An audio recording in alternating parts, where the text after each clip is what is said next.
Hey, architecture firm owners and emerging leaders. Get ready for unparalleled insight into the development of a world-class architecture firm and a worldwide organization driving the digital transformation of the design and construction industry. With Build Smart, the podcast that's changing how our profession operates. We share the incredible stories behind innovation in the building industry with my friend and co-host, Patrick McLeamy, FAIA, former CEO of the international architecture firm, HOK. You know, Yamasaki's office or firm lasted during his lifetime. And when he passed away, I think that was the end of the Yamasaki office. Helmut did not want that. He wanted a firm that would live out and grow beyond the founders. In Season 1, discover the untold stories behind HOK's meteoric rise, from 150 employees in St. Louis to a powerhouse with over 1,900 staff members and 27 offices worldwide. You know, they weren't as polite as the Kojima people. That was just boom. And anytime you have a creditor, whether it's Kojima or the bank, that wants their money, unless you can raise money someplace else, you are out of business. Bankrupt. And hold on tight for Season 2, where Patrick takes us on a new adventure as chairman of Building Smart International, shaping the future of digital transformation in the design, construction, and operation of built assets. Ian Howell, Ken Harold, and I, Ken was my technical representative from HOK. The three of us took a tour of Europe of 5 cities in 5 days. Very busy time. Simply follow the link in the show notes to subscribe to Build Smart now and uncover lessons that will transform you and your architecture firm.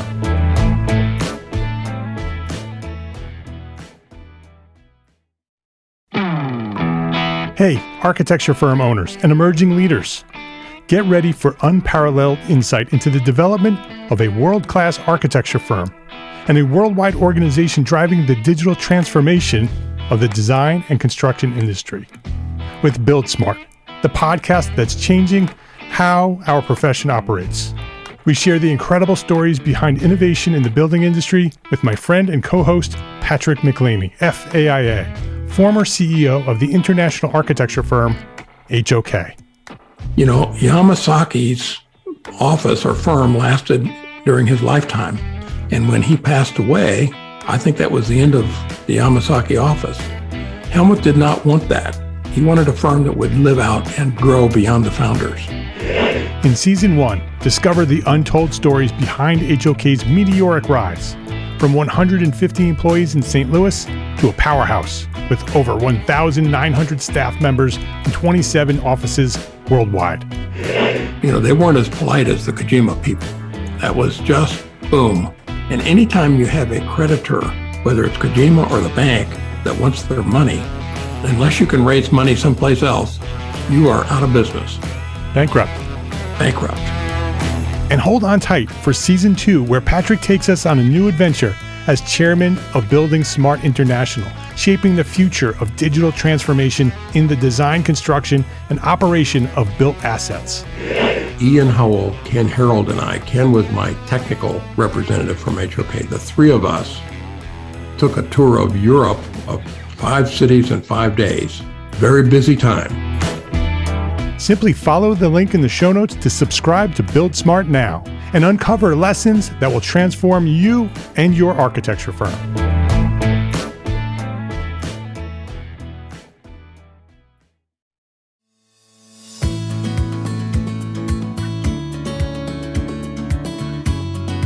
My name is Mark R. LePage, and you are listening to Entre Architect Podcast, where each week I speak with inspiring, passionate people who share their knowledge and expertise, all to help you build a better business as a small firm entrepreneur architect.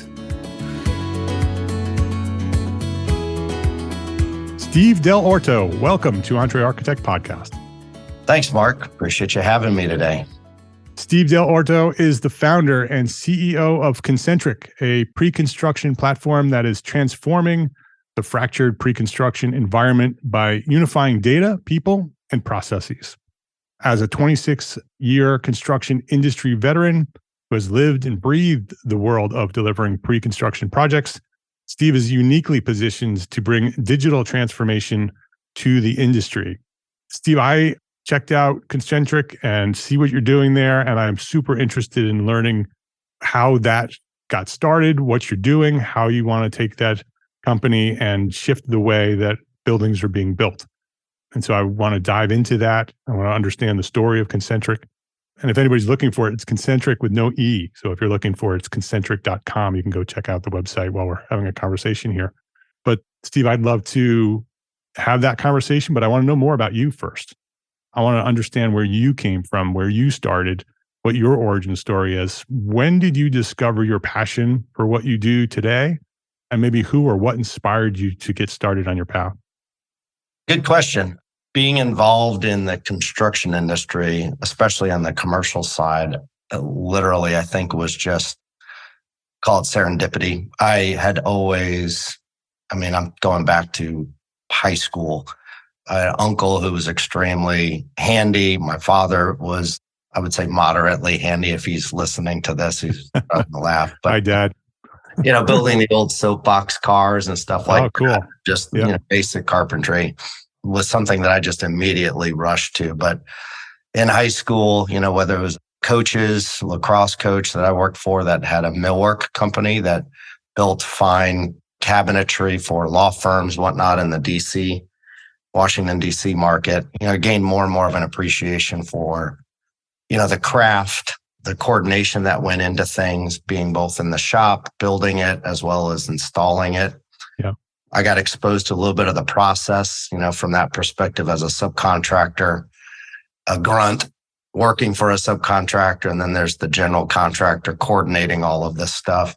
And then, I was in college and I took a class through the architecture school, even though I was, technically civil engineering, then moved into economics, but still there was something drawing me into construction. So there was this construction management 101 class that I took, and just hearing a little bit more of the formalities behind the process of managing construction projects. And I know I'm boring everybody here, but literally you're talking to architects, so okay, you're not boring anybody. So the professor said, "Hey, I work closely with this company that is in town building two of the largest projects in Charlottesville, Virginia. And if anybody's up for a field trip, raise your hand and I'll get it pulled together." Yeah. And I looked around and nobody was raising their hand. And I just didn't want to be the one guy that raised their hand. So I just went up to, his name was Professor Howe, Joe Howe. And I went up to the professor and said, "Hey, I'd be really interested." So he goes, "Great, meet me at such and such." So I go and meet him at the one project, and the executive that was running that project just happened to be walking out of the gate, knew Joe Howe, said, "Hey, professor, how you doing?" And he looked at me, introduced himself. He goes, "Are you here for the internship?" I said, "Well, not exactly. I'm here just for a field trip with Professor Howe, but sure, I'd be interested." Told me to come back the next day, did some kind of interview. I can't even remember if it lasted 15 minutes. And then I was hired as an intern. And this was I think it was my junior year in college.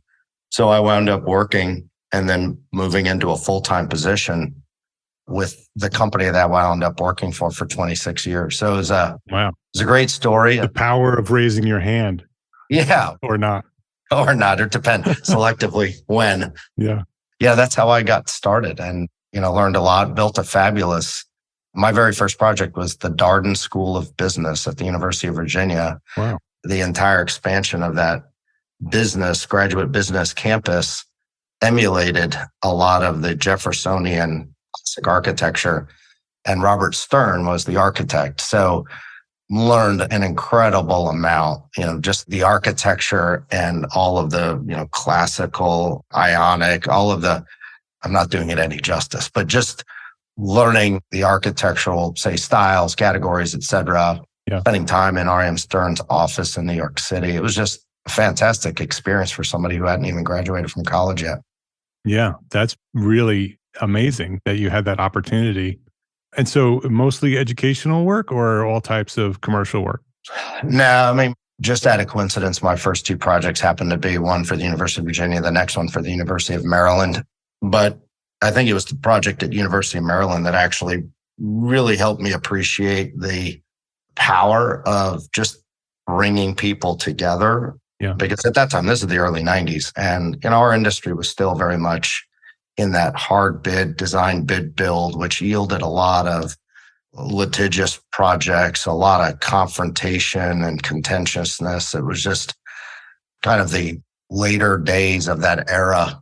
And people started to wake up from that point forward saying, there's got to be a better, easier way to go through life building projects than kind of fighting among everybody over, the last penny. So it was that second job that really opened my eyes to how much better things can be. And if you just extend yourself, most others will extend themselves. Right. And, it's just that power of positivity, if you will, bringing people together for, what should be is the focus on the project. And, through that project among many, when you do that, you see that with a project first mentality, and I'm not talking about giving away the farm and going bankrupt over this, but ultimately, if you are working for the interests of the project, everybody's going to come out a winner.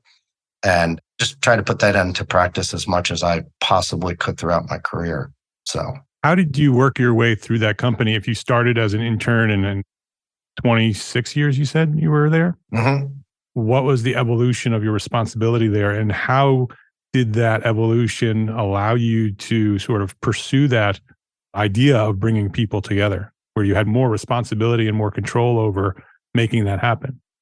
Well, evolution, the funny story was like back when I was an intern, they made me a full-time employee. And this was in the early 90s when there was a recession. I had friends literally taping dozens of rejection letters. Yep. And that's when I started architecture school. Yeah. I still have the 100 rejection letters that Exactly. I received in the mail that summer. Exactly. So, I get this internship, and then that same executive that hired me approached me one day and he's like, hey, I'd love to convert you to a full-time employee if you're interested. And I said, well, I'm not even hardly into my senior year. That would mean working full-time and going to school full-time with full credit load, but I can handle it. So he did that and then moved up the ladder. And I think we may have had a beer in the future. And I was like, hey, so Jeremy, why did you convert me? And he goes, you're just costing me too much money in overtime as an hourly paid employee. But however I got it, moving up the ladder, it was about, for me and where I've ended up on that project, we were considered kind of in a remote area, remote region from the main headquarters. And so we had to identify and chase and bid our own work to just try to make a go of this, splinter region, if you will. And that gave me immediate, right out of the gate, both project management experience on the project that I was assigned to, but also in the bid room chasing the work. So I got immediate access and experience in a great opportunity for a young builder. But along the way, it was just about practicing my craft, not rushing it. I think these days there's a lot of focus on advancing to the next title, whether or not you're ready. I dealt with that a lot before I, moved over into what I do now. But, back then I just head down and try to master everything I could and absorb everything I could. And it paid off. I moved up and just took on more and more responsibility managing projects. And then, I moved to the West Coast and got involved in these massive projects and then small renovation, repositioning projects of, hospitality, hotels and resorts, that kind of thing. All the same company? All the same company. I was with the same company the whole time. Yep. But I can't even peg when, but it was the early 2000s where I started to transition. And I had a great mentor on the West Coast that was very inclusive, just said, hey, look, I've got this new budding region, looked at me among a couple of others like, hey, you're the future leadership and be a part of the business planning process, be a part of getting the work, being a part of leading how to set the work up, from a budget perspective and the early phases of pre-con, and then going out and running the work and being responsible for that client relationship. And so we grew and scaled the region pretty rapidly. And a lot of that was, both a learning experience for me, but also a leadership experience for me, really guiding that process. So it yielded great results. I mean, ultimately from the mid 2000s, within let's see, mid to late 2000s, within 5 years, we had scaled from $600 million a year to hit the $2 billion mark and had expanded from one office to, at that time, two. And then as I was leading the region, expanded and formalized two additional offices. So we grew and sustained to that $2.2 billion mark over about 5 years, increased our margins by over 40%, which is saying something in construction when you're dealing with low single digit margins. If you can move the needle that much, it definitely makes a difference. But a lot of that had to do with the focus that I had. I'm not going to take credit. It's always a team effort. Yeah, of course. Just really saying, hey, look, we have got to focus and quite honestly take advantage of the opportunity in the front end of the business.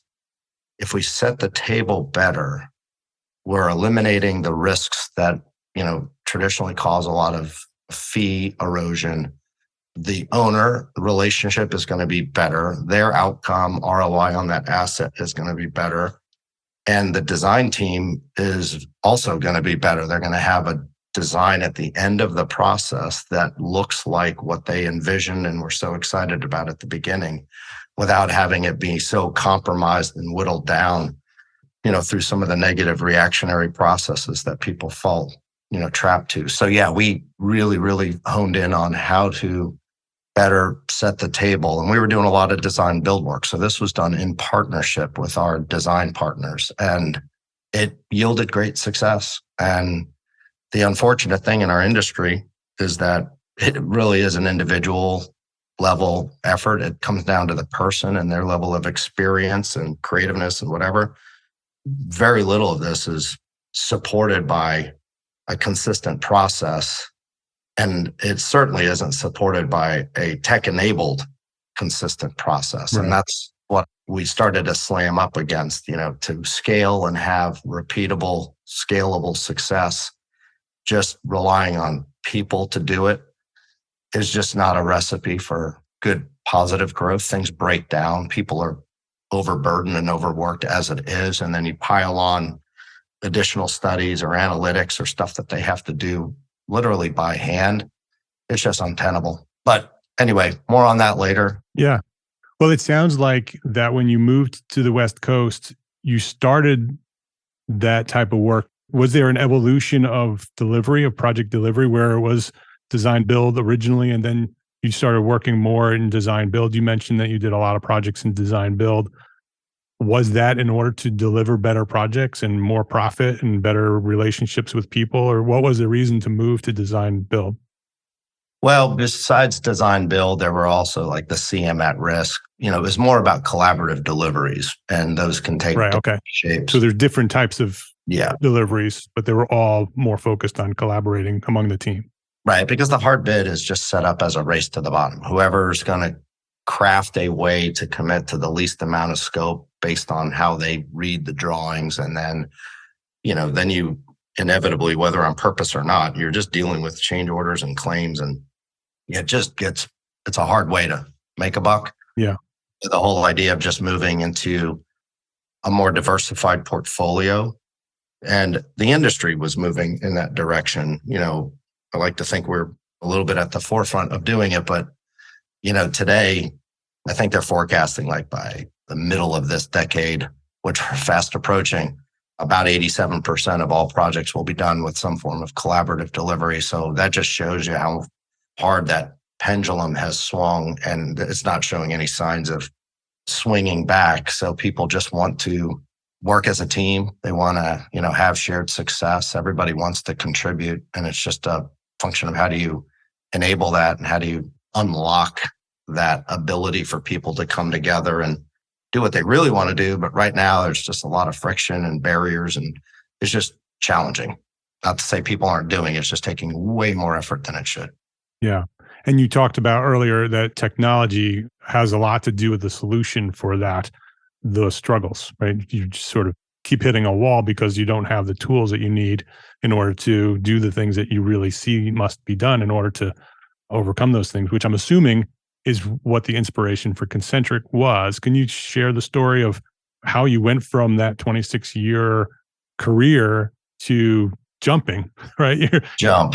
You're the founder of a tech company, right? So now you went through this transition and evolution from construction to tech, obviously in the construction world. But what was the inspiration, and share that story of sort of making that jump from one to the other? Kind of necessity is the mother of all invention, they say. And I just literally was sitting in too many of these meetings where not having the data, not having a process that was visible and tangible, that everybody else could buy in and have trust in, I could just almost be a fly on the wall, as I sat in with my project teams and their meetings and engagements with their customer, their client, and the design team. And you can just kind of see the challenges of the communication. Nobody was coming to the table with ill will, right? But you shouldn't expect people to automatically just trust what anybody else is saying. And the fact that it couldn't be supported with anything that did look like a pretty sound process, the data, you could just see, I put myself in the client's shoes. I put myself in the designer's shoes, looking at this going, you know what? There's a big communication gap.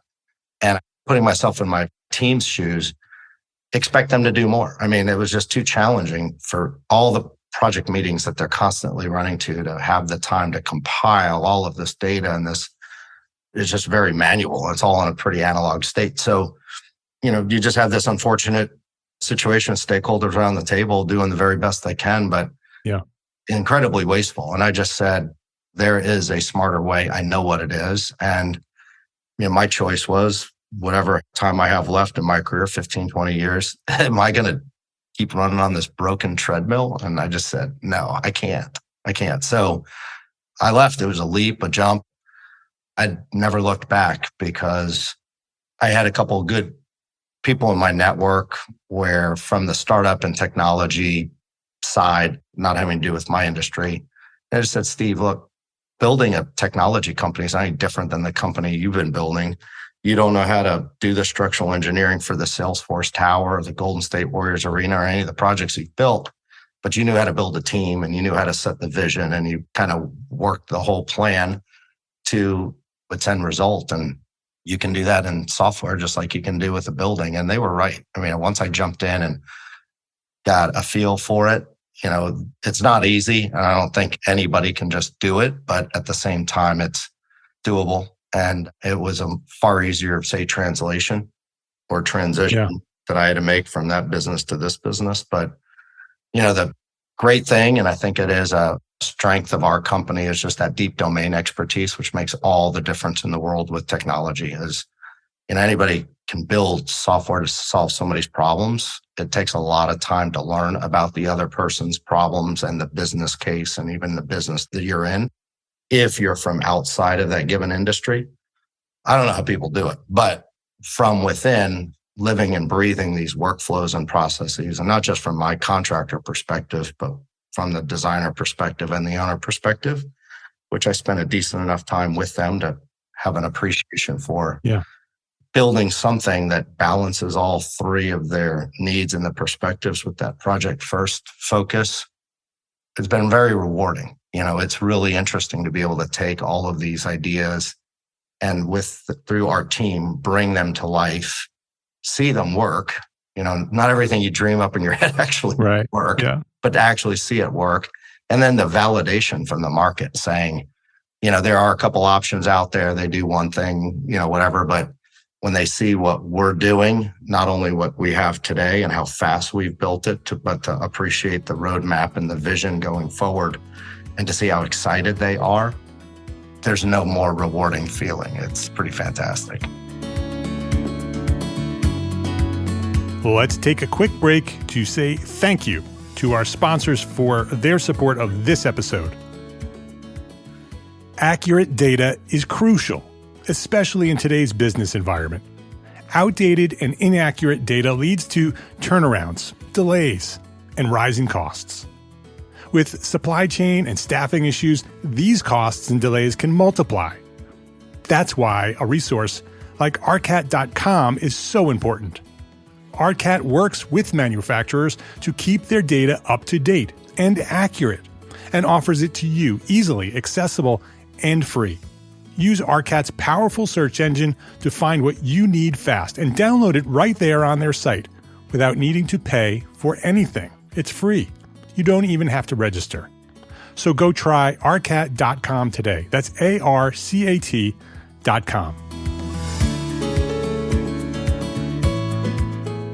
Unlock your full potential as an architect business owner at Entre Architect Network. Since 2013, Entre Architect has been the premier membership community designed exclusively for small firm entrepreneur architects like you. Join a vibrant community of like-minded professionals and gain access to a wealth of resources, mentorship, and support. From comprehensive courses to expert guidance, Entre Architect Network equips you with the necessary tools to thrive in your career.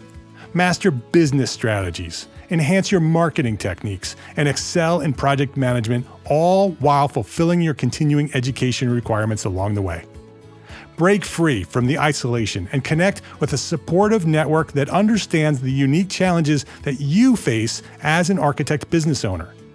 Whether you're a startup architect or a seasoned professional looking to make a difference, join us, and we will help you elevate your career, boost your confidence, and unlock opportunities for your architecture firm.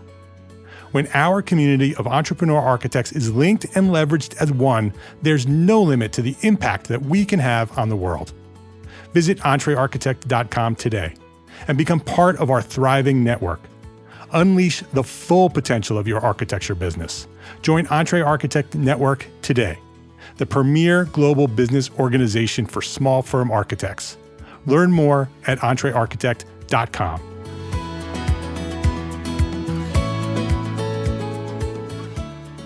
Did you have the idea for ConCntric before you left, or did you leave knowing that this problem needs to be solved?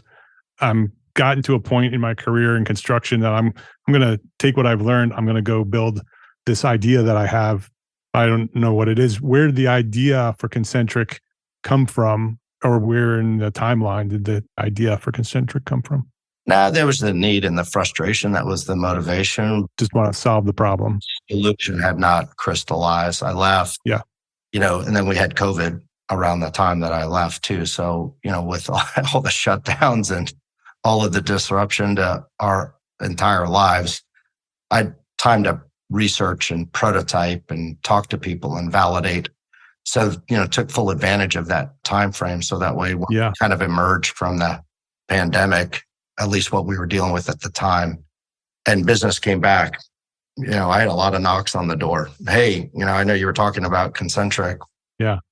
We're needing to do things differently. We've learned our lesson. We had small contractors that were still using on-premise software. They hadn't done anything to move into the cloud. And so that was a massive shock for them. You had just the virtual interactions. Think about, full well, you're in a room, you can pin up all of the drawings, you can have a very productive in-person charrette and really get a lot of stuff done. Trying to do that virtually through Zoom may not be better or worse, I don't know, but it's definitely different, and it's not as productive, I found, from just that ideation and all of the stuff that occurs when you're together. So something needed to be done to at least make that more productive. And so, got a lot of knocks on the door, which told me it was time. And we've been steady at it since. Yeah. So good timing, a good location, right? You're in San Francisco. Yep. It's probably no better place in the world to start a tech company. And so you jump with support from friends saying, hey, this can happen. You can do this.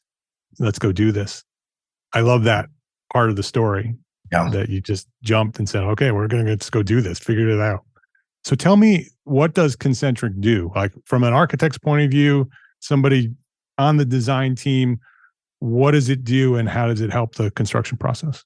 Yeah. So again, as the first holistic platform, which is critical, because forget about the term pre-construction, which I think people associate with the contractor. This is just literally the design phase, from just the idea to when all of that design, permitting, budget, procurement work is done, and you have subs and you're swinging steel and pouring concrete. That whole period, there's a vast array of workflows. And some of it you whip up an ad hoc spreadsheet, from a designer's perspective. I've seen the massive shift and transition into just the 3D design, Revit and all of those, Bentley and those products. But a lot of the business side, the design side is served by those great, design tools. But how you manage process and how you manage the business from a designer's perspective, from the developer or owner's perspective, and even from the contractor's perspective is just a big, big void, big white space filled only with ad hoc spreadsheets and an occasional point solution here or there. Yep. So what it does is, first base trying to unite everybody. If we can have a platform that as more and more stuff is built on the platform, bringing people into one place that they can do all of that work. It may not be with ConCntric built tools, but other tools that we interface with. But it's kind of crazy to have all of this data that the cost of the project, whether it's the hard cost or other elements, you coming up with what you think it is, and the GC has what they think it is, and the owner has their version of what they think it is. It exists. And if you want the most reliable data, it would be the data that you're going to go to risk and go ultimately build. So, why not draw from that instead of making up your own stuff? It's kind of a bad example, but bringing everybody in. Yeah. So you have a single source, and you use the word truth on the website, a single source of truth that everybody is in agreement that what's on ConCntric is the data. That's what we're all working on. The designers agree, the owners agree, the contractors agree, the subcontractors agree. Everybody who is involved on the project from the point of the project starting, right, where the client starts hiring a team, all the way to the point where you start breaking ground, right? That's the period of the process. So architects massively involved in that, and contractors, and in a collaborative process, the contractors involved in that process as well, going back and forth on costs and materials and methods and how this is going to be done. A tool like this, where everybody's looking at the same thing, those efficiencies happen very quickly. Oh, yeah. As compared to, okay, who's got the drawings? Is that the most recent set of paper drawings? Exactly. Nope, those are in my truck. Let me go down and get the... I would walk the proverbial shop floor in the office back in the day and just observe what our estimators were up against in order to just do their given pre-construction work. And a lot of their time was spent chasing down, hey, I've got to price something. I don't think I have the most current version of this. And they're emailing, calling, texting, whatever. The architect trying to get that, the owner's calling, our team for, hey, it's 5:00 on Friday. I need the most current estimate because I've got a big meeting with my lender I have to prepare for over the weekend. And everybody's like chasing information. And when you add it all up, I've had people tell me that they think their people are working as little as 30% over capacity to as high as 70% over capacity. And so that's nuts at a time where we don't have enough people to meet the demand of all the things that are being built. And so the last thing you can afford is having your person take twice as long to do something than it should take. And arguably with technology, it's even a bigger double swing than that in terms of going from 2x to maybe 0.5x and getting a lot more bandwidth out of your team. This isn't about replacing people with technology. This is about augmenting them so that people can focus on what they need to focus on and what they do well as a human, and even have a better work-life balance so that they can actually not have to work, 15, 16-hour days to get something done. It's an Iron Man suit. Yeah. But right? Back to your point, what we see, we've been building the platform now for 7 months. So we've built an incredible amount in a very short period of time. And we're already having conversations with, I just had one last week with a big global name architect, and, was talking with their technical steering committee, and they were super interested and fascinated with the idea that they could jump into a platform, have a conversation as a team with the builder, the developer, and have prior project data brought forward, normalized, and showcased as, hey, this is a reliable target point for us to focus how to drive the facade costs or how to drive a mechanical cost by the proper selection of systems before we even put lines on paper, because that's the unfortunate thing. Everybody just throws random round numbers at things, typically probably a little high. And then you got to work really hard to constantly wind and unwind what you're drawing and in a reactive state to get there. Incredibly inefficient, incredibly financially taxing for firms. And, what's the upside? You have a grand vision that gets whittled down into something less. It's a horrible process that everybody has to endure. And, I always felt, a lot of empathy for the design team, because as a design builder, we had a little bit more control of the overall project and engagement. But without process, we were doing moderately better than the traditional way, but because there was just a little bit more sharing, but it just wasn't very convenient. And, I think all the stakeholders don't quite appreciate the needs and the way things are consumed by the other. An estimator rattling off a lot of facts and figures and whatnot out of the estimate, arguably just doesn't resonate with a designer. But what we would do selectively, because it took a lot of effort, our people would do a great thorough job using like on-screen takeoff. And they would literally, in a very organized way, color code the assumptions they were making without having design information on finishes. And, this is what I'm assuming here. This is what I'm assuming there. And then when we would print these colored PDFs and make a binder and then hand it to the design team and say, hey, look, at least be guided by this. Huge amount of effort just transmitting that thing and keeping it up to date is an additional effort. But it made a big impact for the designer to really understand, okay, I've got whatever dowel, tile level 2 that I can place in these bathrooms based on what I'm seeing here.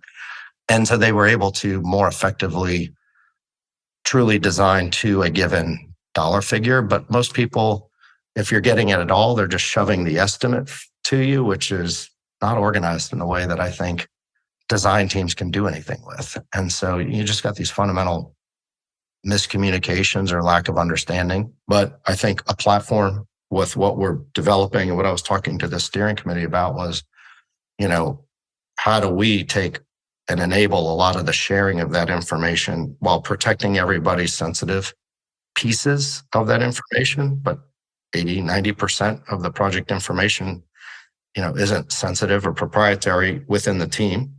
Why shouldn't people be able to rely on it, have access to it, enhance it, and not have to create their own version of what they think the truth is to get their job done? So I'm excited for, as we continue to grow and expand, to be, also building what the design community would want and need to address the business and process side of what you do, not touching the design and, three-dimensional design, but just things like tracking design ideas and issues. People are creating design issue logs. They're creating quality control. Okay, does this meet the definition of 100% DD set? And typically we would find the architect who's stamping the set of drawings wants to make sure that they're, yep, that's included, this complies to code, blah, blah, blah. But without a system, that is a manual process that might not be consistently or conveniently followed by the team each and every time. And I think that can be greatly solved and enhanced and maybe in some ways automated. Yeah, exactly. Certainly automated a lot of it in the future, if not current. Mm-hmm. In terms of the market that you've chosen, pre-construction, was that a strategic decision, or was that just, that was the idea? Let's focus on pre-construction and that's it. What does the next couple of years look like for ConCntric? If you do look at the landscape of the technology that exists, and if you break down the life cycle of a project, you have 3, arguably 4, segments of its life. You've got just the early phase that is prior to any architect or designer getting involved. It's just the idea. It's the pre-construction. But, that even involves just advertising and going through some kind of a selection process before anybody's doing any pre-construction work, whether it's the architect or the builder. But then you do have that design phase, that pre-construction phase, and then you have the actual construction phase. And then I like to remind people not to forget about call it the last phase, which is the operation and maintenance of asset post-construction. And, there's a lot of focus on the construction phase, be it project management platforms, or there's no shortage of apps and stuff to do things that, safety and all of that. But what you don't see at all is much of anything in this pre-construction space. There's always advancements with Revit, three-dimensional design, and we've seen a couple point solutions pop up to address how you bid to the subcontractor market, as an example. Yeah. And we have some very good, reliable estimating calculator software, but that's just one of these ecosystems in the vast array of ecosystems, and the rest of it is white space. And it was always the area I was most passionate about anyway, even though I was a project manager and running, construction phase projects. But I knew that the greatest impact you can have, and it's not to one company's profitability, but the greatest impact you can have that even shapes whether a project is a go or a no-go altogether, is at the front end of the process. And so nothing there.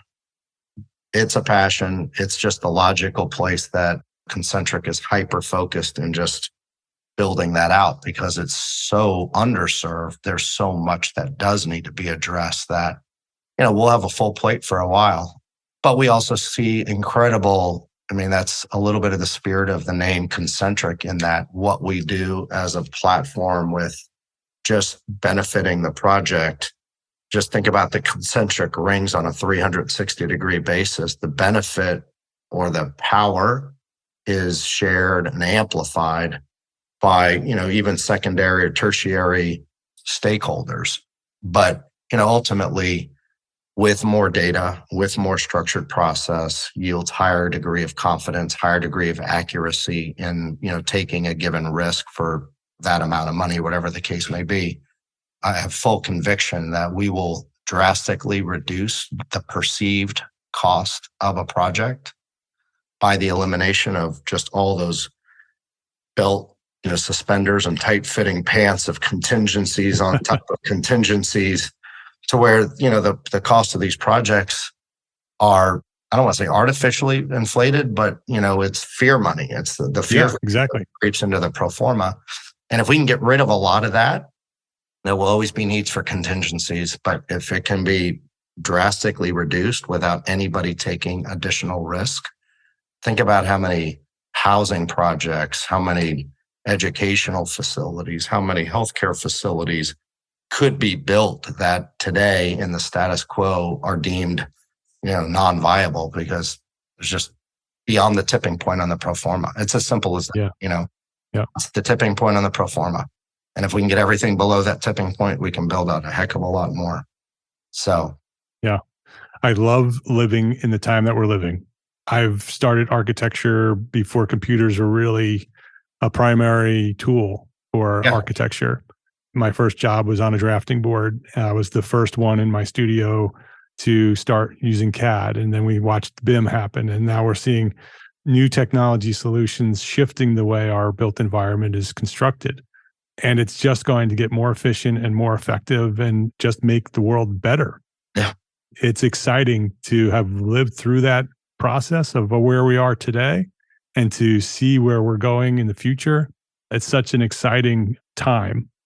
And to hear a story like yours, a student who gets this internship because you raised your hand, and the journey that you went through for 26 years, building some of the biggest buildings on the West Coast, to starting a tech company, right? I'm sure when you got that first job, starting a tech company was not on the list of possibilities. No, we didn't even have email when I was first starting my first job, I think. So to be involved in technology to this degree is kind of mind-blowing.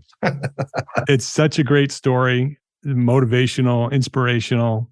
I appreciate you coming by here and sharing this story. Before we go, I would love to get your take on the question that I ask all my guests.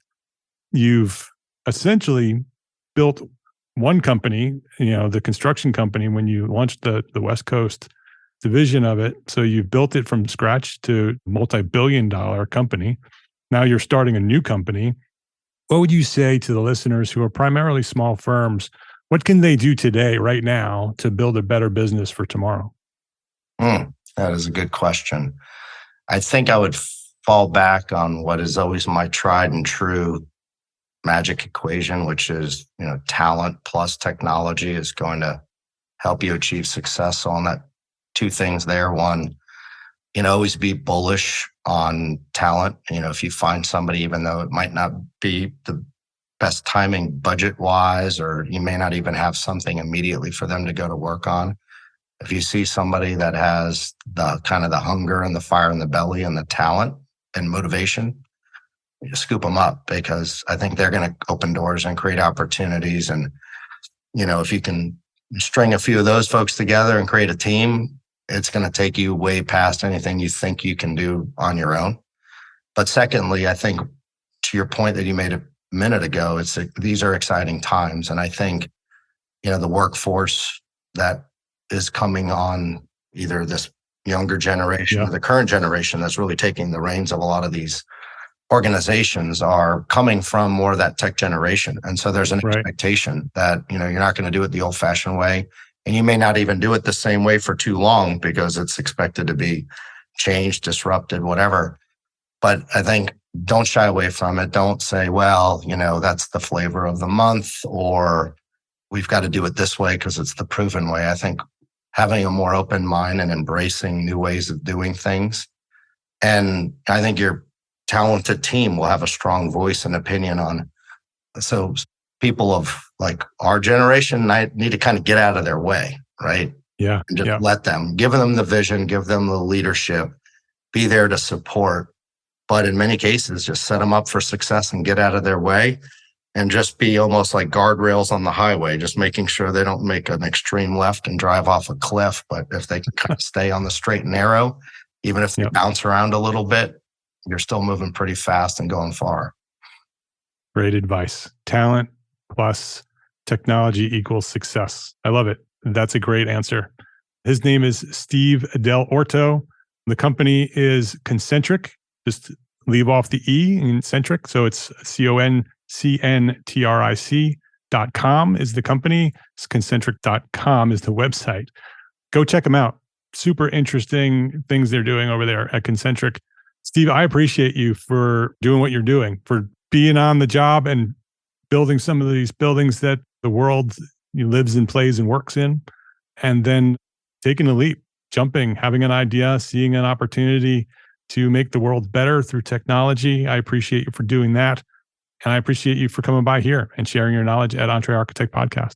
Well, thanks, Mark. This has been an honor and a pleasure. And, it also kind of turned that around, and, your audience, this whole thing takes a community. And like I said, it's about the project. And if we solve it for the project, all the stakeholders win. So I invite and encourage the design community and the following of the podcast here to be a part of this. So reach out and do check us out. But, definitely would love to be able to rely on you for feedback and input and be a part of our development. So appreciate the opportunity, Mark.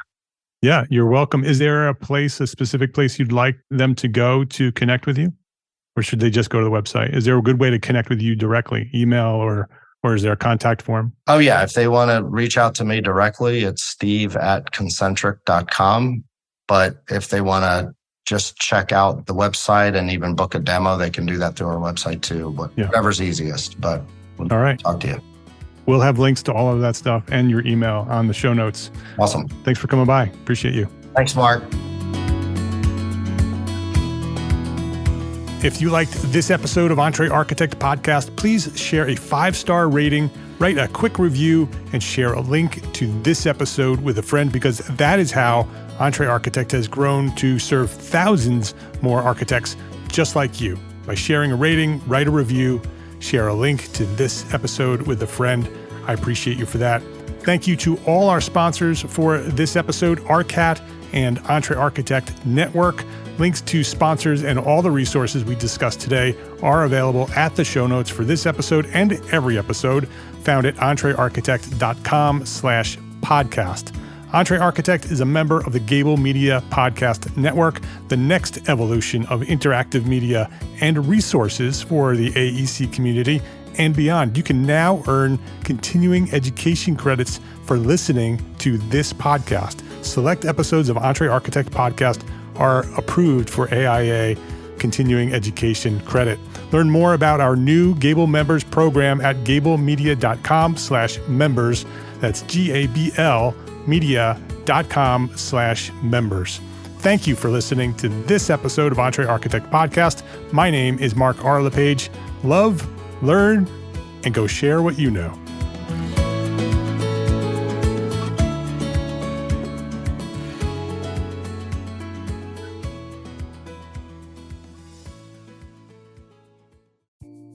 Imagine earning continuing education credits while doing exactly what you're doing right now. Well, you can. Gable Media has revolutionized the way you earn your continuing education credits with a groundbreaking approach. Forget running around town and scouring the internet for credit-worthy courses. Fulfill your CE requirements effortlessly by listening to engaging podcasts just like the one you're listening to now. Our podcasts are designed to educate, entertain, and inspire, all in a user-friendly environment. But wait, there's more. Architects, Gable Media is also approved as an AIA continuing education services provider. Upon completion, we handle everything, from reporting your hours directly to the AIA to storing your certificates in your personal Gable Media profile for your self-reporting needs. So follow the link in the show notes and start earning your credits in the most innovative and entertaining way possible with Gable Media. Attention architects and creative minds, get ready to supercharge your brand with Build Your Brand, the podcast that's unlocking the secrets of branding success for creatives. Hey there, it's Mark R. LePage, founder of EntreArchitect, and I'm inviting you to join my friend, architect marketing expert Jeff Eccles at Build Your Brand podcast, where he explores the captivating stories of the world's top brands and transforms their lessons into powerful moves for small firm architects and creatives like you.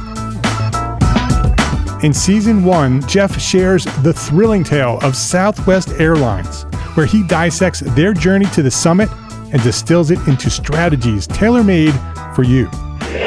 It's important to keep in mind that companies like Southwest compete in the real world, just like you, and face real-world challenges, just like you.